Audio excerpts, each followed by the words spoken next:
Okay, good morning everyone. So in determinants, properties of determinants may I already started with the exercise 4.2. Direct type of questions were already discussed. In today's class, I'll be taking a very different type of questions जहाँ थोड़ा सा अलग सोचना होगा. They are from NCERT exercise only. So let us consider question number 5. Initially, I skipped this question. Check it out. Using properties of determinants, you have to prove this result.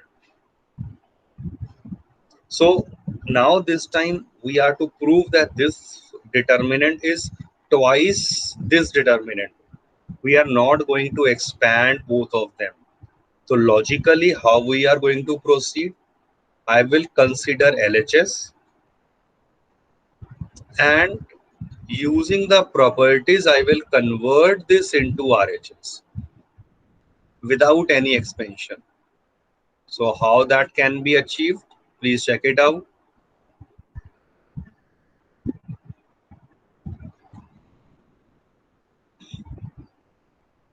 Very first observation, the step should be R1 goes to R1 plus R2 plus R3. What will happen? Check it out. When I am adding row 1, row 2, row 3, 2 times A plus B plus C, 2 times P plus Q plus R, 2 times X plus Y plus Z. And there is no change in second and third row, so I will just copy this.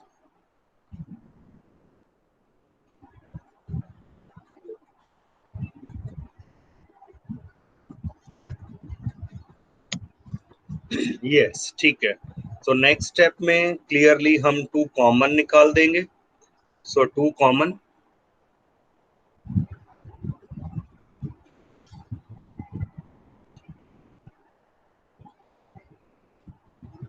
Copy the other 2 rows exactly as it is.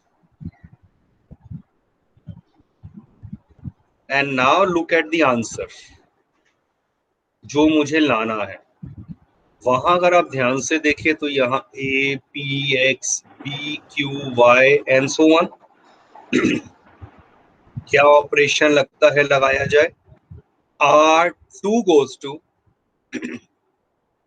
R2 minus R1 and R3 goes to R3 minus R1. कैसे ये सोचा गया होगा, ये next step clear करेगा. So I did not make any change this time in R1. So copy that. Excuse me, sir. G. So won't it be column 1 is column 1 plus column 2 plus column 3? Column is in which step? So in the first step, after the LHS, you have written... Okay. See, if you apply, say C1 goes to C1 plus C2 plus C3, तो यहाँ पर क्या आ जाएगा? B plus C plus Q plus R plus Y plus Z. इन तीनों का सम आ जाएगा. ये आपके पास, this is your first column, ये पूरा, this is your second column and this is your third column. तो जब आप कॉलम में तीनों कॉलम ऐड कर देंगे तो ऑफ कोर्स फर्स्ट कॉलम क्या बन जाएगा? C1 will be C1 plus C2 plus C3 का एलिमेंट, तो वो ये बन जाएगा. इसी तरह से सेकंड रो में क्या लिखा जाएगा? सोचो जरा ध्यान से. C plus A plus R plus P plus Z plus X. Third आएगा A plus B plus P plus Q plus X plus Y. बाकी as it is. But it will give nothing as a common factor. ठीक है, इसीलिए इसको apply नहीं करेंगे यहाँ. It will make the more complications और सॉल्व होगा ही नहीं. तो यहाँ आपके पास ऑप्शन नहीं थी, आपको रो वाइज ही सोचना रहेगा। चलिए यहां पर मैंने ये ऑपरेशन लगाना है। R2 goes to R2 minus R1, ये पूरा मेरा रो 2 है, ये रो 1 है, तो रो 2 माइनस रो 1, तो C प्लस A में से ये जब माइनस करेंगे clearly I will left with minus B। Next देखिए माइनस Q माइनस Y, रो 3 वाला ये ऑपरेशन जब लगाएंगे, ये है आपका रो 3, तो सोचिए ध्यान से R3 माइनस R1 करते ही क्या आ रहा है, minus C minus R minus Z। और लुक एट योर आंसर जो लाना है, सेकंड रो और थर्ड रो ऑलमोस्ट मैच कर गया एक्सेप्ट द नेगेटिव साइन, तो मैं नेगेटिव साइन कॉमन निकाल सकता हूं, बट मैं एक स्टेप और अब दोबारा से कर दूंगा। R1 goes to R1 plus R2 plus R3, what will happen जब आप इन तीनों रोज को ऐड करेंगे, B and C will cancel, A बचेगा, Q and R will be cancel, P will be there, Y and Z cancel, X बचेगा। That's the reason कि मैंने पहले नेगेटिव साइन कॉमन नहीं निकाला। और फिर अब मुझे फाइनली प्रॉपर्टी पता है, आप रो 2 में से और रो 3 में से -1 कॉमन निकाल सकते हैं, दोनों में से -1 रो 2 में से बाहर और रो 3 में से भी बाहर निकाल दिया। After this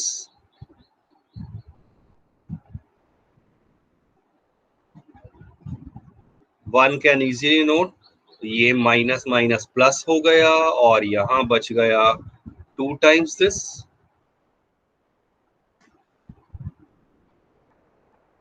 and this is nothing but your RHS.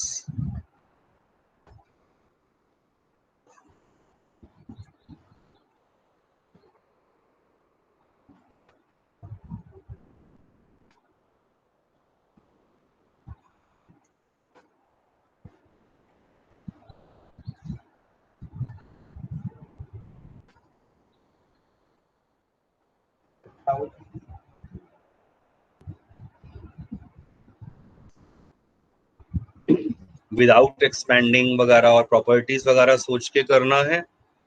So if you note carefully, what is so special about the given determinant? Anyone?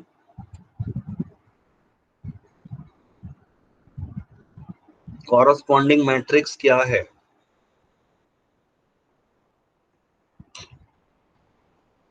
Look at this, मैं corresponding matrix को कंसीडर कर रहा हूं, फ्रॉम द डिटर्मिनेंट मैंने matrix को consider कर लिया। I claim this is Q symmetric matrix, isn't it? Diagonal element 0 है,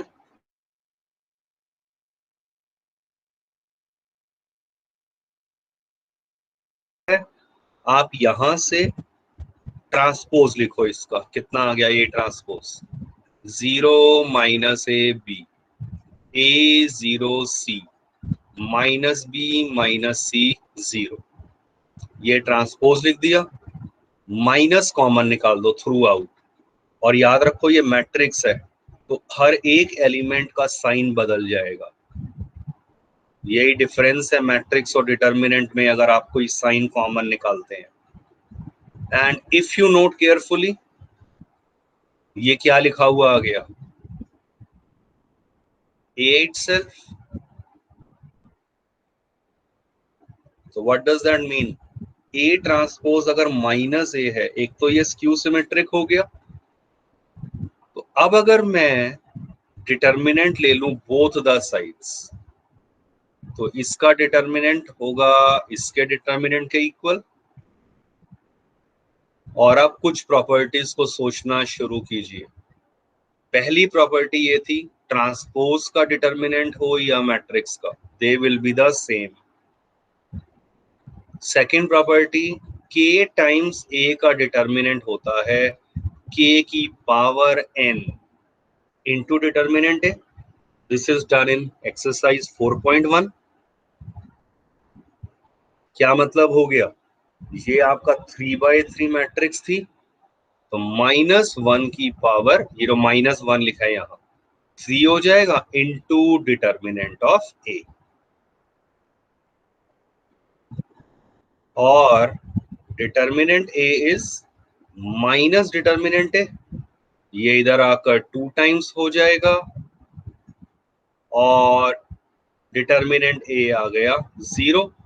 ए कितना था 0, A minus B, minus A 0 minus C, B C 0, hence proof. Check it out, यही आपको प्रूफ करना था।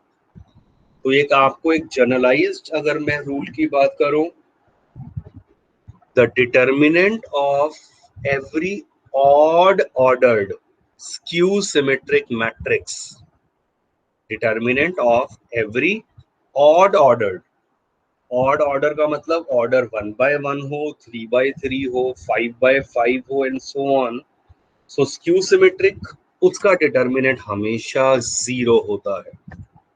That is we have justified over hair.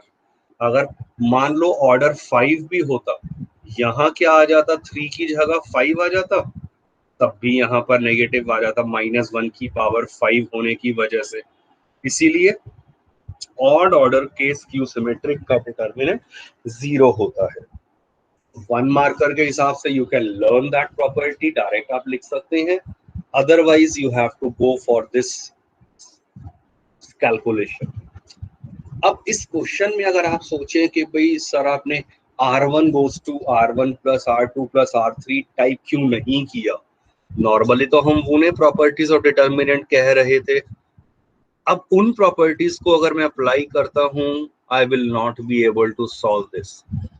तो ये special type of questions की कुछ हम बात करते हैं, और ये एक विजुअल आपका एक ऑब्जर्वेशन रहा है कि ये स्क्यू सिमेट्रिक से बना है, it will follow a simple different approach.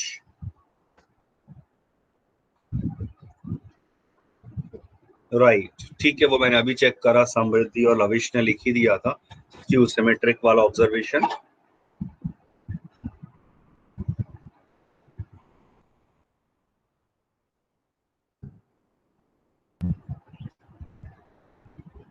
Using properties और डिटर्मिनेंट, ये आपको प्रूव करना है।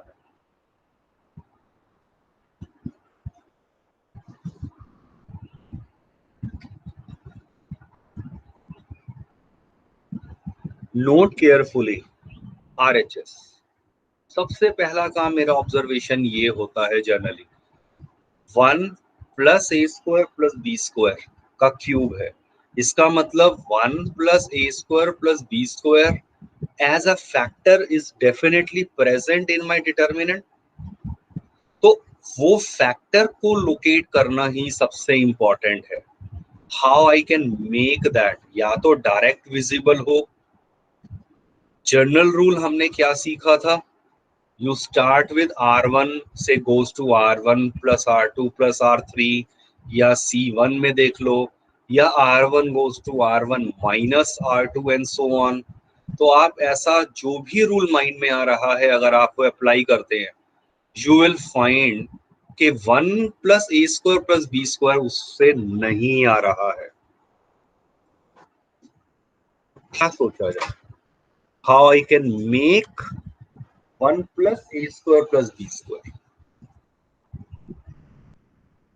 फॉर दैट नोट केयरफुली, बहुत ध्यान से इस स्टेप को देखना। Look at row 1 and row 3। Reason अभी समझ आ जाएगा मैंने इन दोनों पे फोकस क्यों किया। और ऑपरेशन लगा दो, R1 goes to R1 plus B times R3। My focus was actually initially only on this element. ये मुझे 1 plus A square plus B square चाहिए, बट बीच में माइनस बी स्क्वायर है, तो ये प्लस बी स्क्वायर कैसे बन सकता है? अगर मैं इसमें प्लस 2b स्क्वायर कर दूं, तो 2b स्क्वायर कहां से मिल रहा है? इसे b से मल्टीप्लाई कर दिया R3 के एलिमेंट को और ऐड कर दिया, and this is a valid mathematical operation जो हमारा डिटर्मिनेंट की प्रॉपर्टीज में रहा था. तो प्लीज अप्लाई दिस ऑपरेशन. ये मैंने सिर्फ इन दोनों एलिमेंट को सोच के किया है. ऑफ कोर्स इसका इम्पैक्ट इनमें और इन दोनों में भी आने वाला है. Please do it. क्या हुआ impact?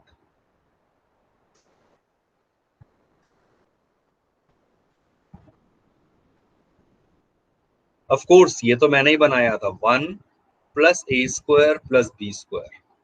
What is this element coming? सोचो, इसको b से मल्टीप्लाई किया और इसमें ऐड कर दिया, तो 2ab minus 2ab. Second element is 0. Yes, good. और थर्ड एलिमेंट देखिए कितना आ रहा है, वो मैं रस अपना अलग से सोच लेता हूँ. -2b ये, और फिर मैंने क्या किया था, plus b times R3. b times R3 वाला एलिमेंट. ओपन दी ब्रैकेट और चेक करें calculation. b minus B square plus B sorry minus B cube. ये first and second like term आ गया. Minus B A square minus B cube. तीनों में से minus B common. Look carefully. Automatically मुझे ये वाला फैक्टर मिल गया. क्या आ गया यहाँ? Minus B times 1 plus A square plus B square.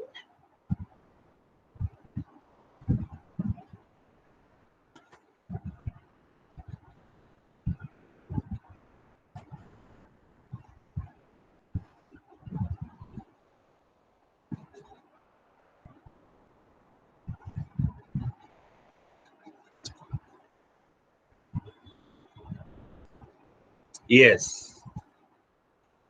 अब ये कैलकुलेशन ठीक है, तो मैंने रफ में किया था. Once this is done I can erase this. Simple algebraic calculation बना था. अब हम क्या करेंगे, एक ऑपरेशन मैं और अब बता रहा हूं, बिकॉज दो ऑपरेशन एक साथ लगा सकते हैं. Let me now focus only on this element. इस एलिमेंट पे फोकस करिए. चेक करिए किस चीज की कमी है. यहां प्लस ए स्क्वायर चाहिए. क्या करूं मैं? R2 goes to R2. इसकी हेल्प ले सकता हूं. Minus A times R3. सोचे जरा ध्यान से, ये ऑपरेशन कैसे लगाया गया होगा.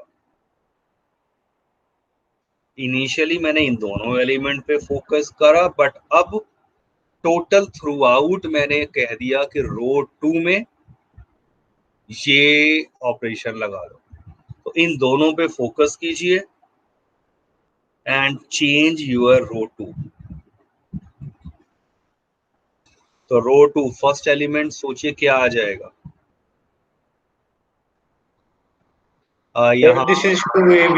ये एक मिनट, यहाँ एक मिनट, 2ab था, ये लिखना गलत हो गया. हाँ, यहाँ 2ab था LHS में. तो फर्स्ट एलिमेंट यहाँ कितना आ रहा है? What is this? 0. This is 0. यहाँ कितना आ रहा है? हमने खुद बनाया है. Look carefully. 1 plus A square plus B square. यहाँ कितना आ रहा है? रफ में सोचते हैं. रो 2 को मैंने क्या किया था? Row 2 minus A times row 3. Go for this simple calculation. 2a फिर minus A plus A square. ये आ जाएगा a क्यूब और यहाँ आ गया A B square, A plus A B square plus A cube, A is common, 1 plus A square plus B square, automatically आपको ये मिल जाएगा यहाँ।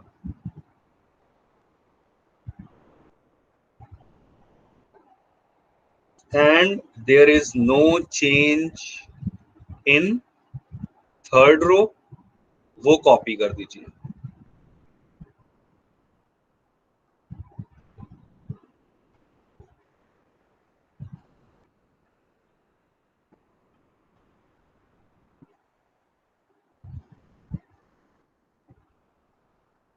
I hope this idea is clear, right, ठीक है। बाकी भी सभी देखते रहिए। और अब हमें क्या करना चाहिए, look carefully, row 1 and row 2 में से कुछ कॉमन दिख रहा है, सो टेकिंग, मैं यहां लिख देता हूं अब next, taking 1 plus A square plus B square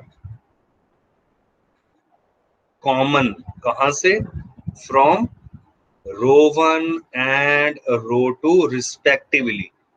zero में से तो कुछ भी कॉमन आ सकता है, तो फर्स्ट रो में अगर आप फोकस करें, ये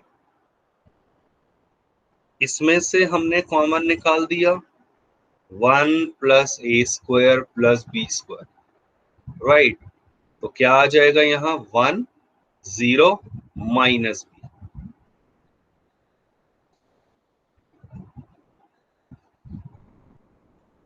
राइट। अब क्या करेंगे, फोकस करा मैंने सेकेंड रो पर, सेकेंड रो में से common 1 plus A square plus B square, तो बाहर इसका होल स्क्वायर हो जाएगा और इधर 0 1 ए आ जाएगा, ये एज इट इज। अब हमारे पास देखो मैथमेटिकल, हमने जो ये प्रॉपर्टी वगैरह लगानी थी वो कॉमन यहीं पर हो चुका है। टेकिंग कॉमन भी एक्चुअल में प्रॉपर्टी होती है, तो मैं 1 2 एंड 3 प्रॉपर्टीज एक तरह से यहाँ लगा चुका हूँ। I already mention there is no hard and fast rule कि कितनी मिनिमम प्रॉपर्टीज होनी चाहिए, बट मोर और लेस, जैसे ये 3 मार्कर क्वेश्चन है तो रफली 3 प्रॉपर्टीज जो ऑलरेडी हम लगा चुके हैं उतनी तो आपको लगानी है। सो क्या करेंगे अब, expand, simply.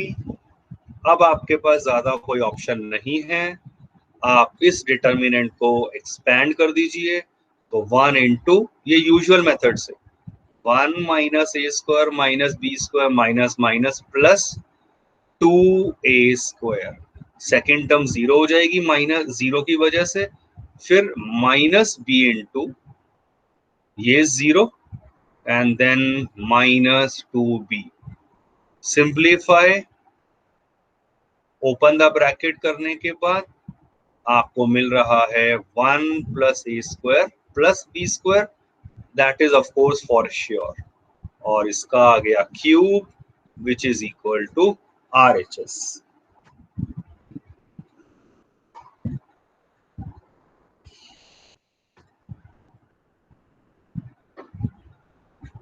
Can I do the question using column, पहले ही स्टेप की बात कर रहा हूं, मतलब इसकी जगह कॉलम में कोई और सोच सकते हैं आप। If you look at the columns,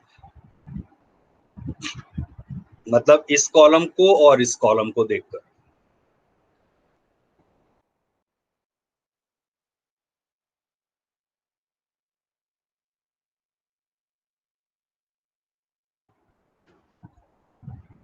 if you look at the column carefully, C1 goes to C1 और यहां किससे मिलेगा, इसमें और इसमें, तो हमें चेक करना पड़ेगा कि किसकी वजह से आपको मिल सकता है। C1 एंड C3 से मिल रहा है।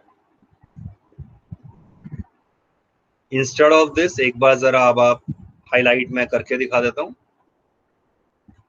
इसे और इसे ध्यान से देखिए, column 1 and column 3।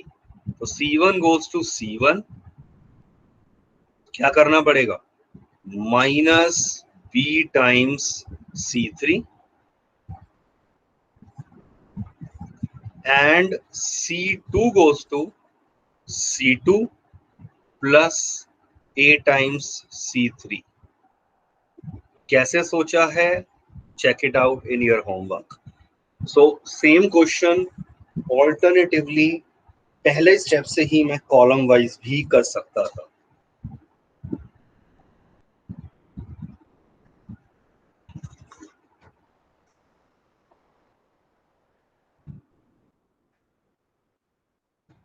Check out this question.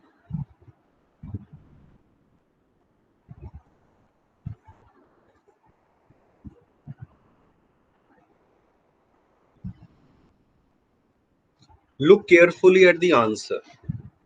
Again, 1 plus a square plus b square plus c square. ये मेरा एज अ फैक्टर होना चाहिए, बट अगर आप अपने गिवन डिटर्मिनेंट को ध्यान से देखें तो आप चाहे रो वाइज ऐड करो, कॉलम वाइज ऐड करो, कुछ भी सोच लीजिए, थिंक ऑफ फ्यू ऑपरेशंस, ये आपको नहीं मिलेगा। यहां से अब स्टार्ट होता है हमारा एक स्पेशल टेक्निक। अगर आपके जो मैंने सो कॉल्ड गोल्डन रूल्स बताए थे अगर वो एप्लीकेबल नहीं आ रहे हो तो मोस्ट लाइकली क्या रूल लगेगा, divide and multiply by A, B and C. जैसे ये क्वेश्चन एबीसी में दिया है तो मैंने इसीलिए एबीसी बोला है। तो let me explain this. LHS लिख लिया, बहुत ध्यान से समझना इस क्वेश्चन को क्योंकि ये रूल बहुत इंपॉर्टेंट है जो अब मैं गोल्डन रूल बताने वाला हूं, और बोर्ड में कई बार लॉजिकल देने के चक्कर में ऐसा ही क्वेश्चन दिए जाते हैं। क्या करिए आप यहां पर, multiply row 1 by A, row 2 by B, row 3 by C. But at the same time याद रखिए, अगर मैं रो 1 को ए से मल्टीप्लाई करता हूं, रो 1 है, इसे ए से कहा मल्टीप्लाई कर दो, do not open the bracket, ये ए से मल्टीप्लाई कर दिया। बैलेंस करने के लिए I should divide this by A. Note this step careful. A से ये वाला मैंने ऑपरेशन अभी सिर्फ लगाया है, this is not a matrix, ये डिटर्मिनेंट है, तो डिटर्मिनेंट में बैलेंसिंग करना जरूरी है। तो आपने अगर ए से मल्टीप्लाई करा है थ्रू आउट रो 1 को तो बैलेंस करने के लिए ए से डिवाइड कर दिया। नेक्स्ट इसकी बात करते हैं, रो 2 को बी से मल्टीप्लाई कर दो, ए बी स्क्वायर, फिर बी आ गया और बी स्क्वायर प्लस 1 और बी आ गया, बैलेंस करने के लिए बी से divide. Let me apply this operation, R3 को C से मल्टीप्लाई कर दो, सी स्क्वायर ए, सी स्क्वायर बी और C इंटू सी स्क्वायर प्लस 1, बैलेंस कर दो C से divide.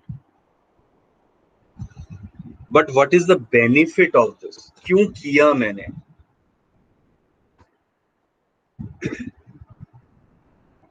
Yes this is skew, this is symmetric matrix. तो यहां जो चीज मैंने रो में करा था सेम कॉलम में भी कर सकते हैं, बट क्यों किया अब उसे ऑब्जर्व करते हैं। आप चेक करिए, मैंने रोज को मल्टीप्लाई करा था, अब आप जरा फोकस करो कॉलम 1 पर, यू विल फाइंड कॉलम 1 में से ए कॉमन है, taking A B and C common from, कहां से? C1, C2 and C3 respectively. Check करो, ये 1/ABC तो चलो पहले से था। अब मैंने क्या कहा? ए कॉमन निकालो C1 में से। आप सिर्फ इस पर फोकस करिए। C1, where is my C1? ये इस पूरे कॉलम में से कॉमन निकालें ए कॉमन, तो क्या बचेगा यहाँ? A² + 1 B² C²। Similarly focus on column 2। Column 2 में से बी कॉमन निकाल दो, क्या आ रहा है? क्या बचेगा? यहाँ बी आ गया बाहर और इधर A²। बी कॉमन कर दो यहां से, B² + 1 एंड C²। नेक्स्ट क्या करेंगे? थर्ड वाले इसमें से C कॉमन निकाल दो। C3 में से C कॉमन, तो क्या बचेगा? A² B² C² + 1। देखिए हुआ क्या इससे? ABC से ABC कैंसिल, मतलब जिस चीज से मैंने एक्चुअली मल्टीप्लाई या वो करा वही कॉमन लाकर कैंसिल कर दिया।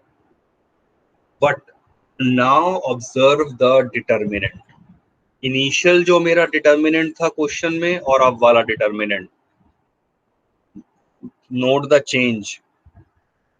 जो अभी तक मेरे पास यहाँ ए बी था इधर, वो अब एक्चुअल में स्क्वायर B² में चेंज हो गया। सी ए था C² में चेंज हो गया, और आंसर में मेरे पास स्क्वायर वाली टर्म्स ही थी। तो अब मैं क्या कर सकता हूं? R1 goes to R1 plus R2 plus R3. Apply this operation and look carefully. ये सॉरी, ये आ गया, सेम वे यहां पर आ गया एंड सेम वे यहां पर आ गया। That is a simple observation. No change over here. Copy. तो ये इंट्रोड्यूस करने के लिए स्क्वायर वाली टर्म्स मुझे ABC से मल्टीप्लाई और डिवाइड करना रहा। डेफिनेटली इसके बाद तो सिंपल स्टेप्स हैं। आप ये कॉमन निकाल देंगे 1 1 1, और फिर think of the simple golden rule. वो मैंने क्या बताया था?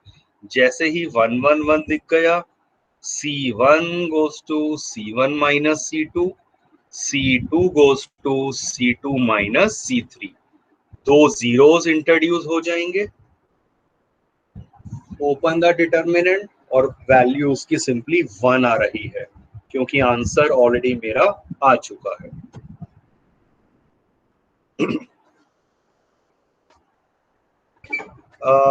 आप ये जो कह रहे हो lavish, taking A² B² C² common from R1, ये कहां से निकल रहा है? रो 1 में से आप A² कॉमन नहीं निकाल रहे। Check this out. I think it is clear to you.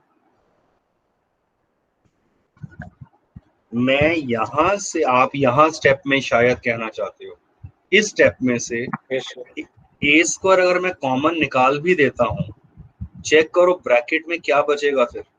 1 + 1/A² and then 1 1।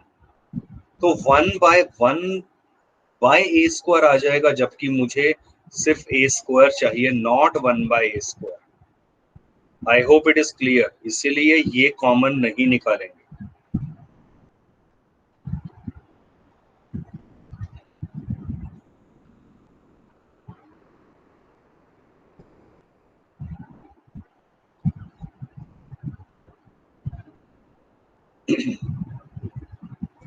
I hope the idea is clear.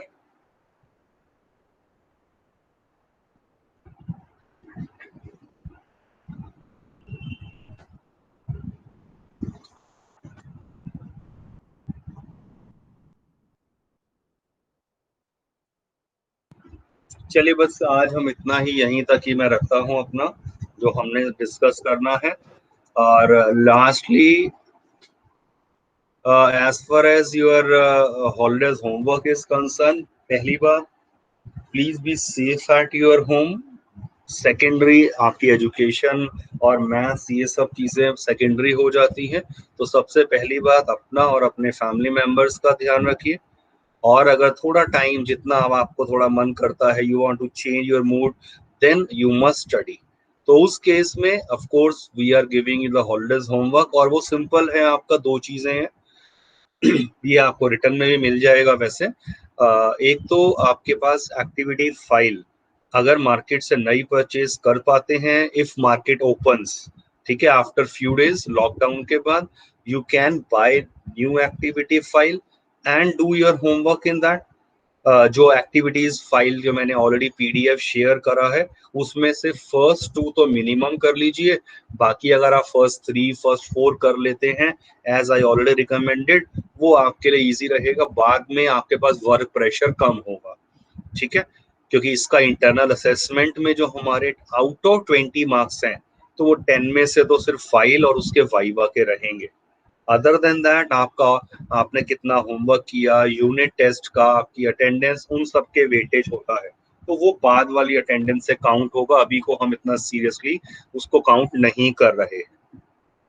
Second thing क्या रहेगा आपके होमवर्क का, सिंपली जो आपके साथ असाइनमेंट ऑलरेडी चैप्टर 3 की एक्सरसाइज वाइज शेयर कर दिया है क्लासरूम के ऊपर, उनके हर एक के अटैचमेंट के लिंक बना दिए हैं।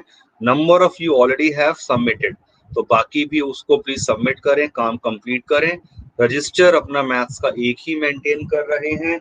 Whatever work, class work, homework, assignment, anything you are practicing related to that chapter must be done in that only one register, और उसको बस वही पीडीएफ स्कैन करके आप वो भेज देंगे, क्लासरूम में अटैच कर देंगे। एंड एक्सरसाइज 4.1 भी आपको मिल गया है, और 4.2 की जो असाइनमेंट है that I will share with you. कुछ क्वेश्चन शायद आप अभी नहीं कर पाएंगे, but most of the questions are direct, straightforward, based on the properties already discussed. But yes, in the assignment there may be few questions जो मैंने अभी ऐसे लास्ट एक दो क्वेश्चन बताए हैं, शायद उस तरह की टेक्निक, कोई स्पेशल टेक्निक बेस्ड क्वेश्चंस हो, तो that we can cover later on. But if you are practicing in the vacations, तो मिनिमम आई एम एक्सपेक्टिंग कि आप प्रॉपर्टी बेस तक तो कम से कम अपना काम कर लेंगे। If you have any doubt, you can ask.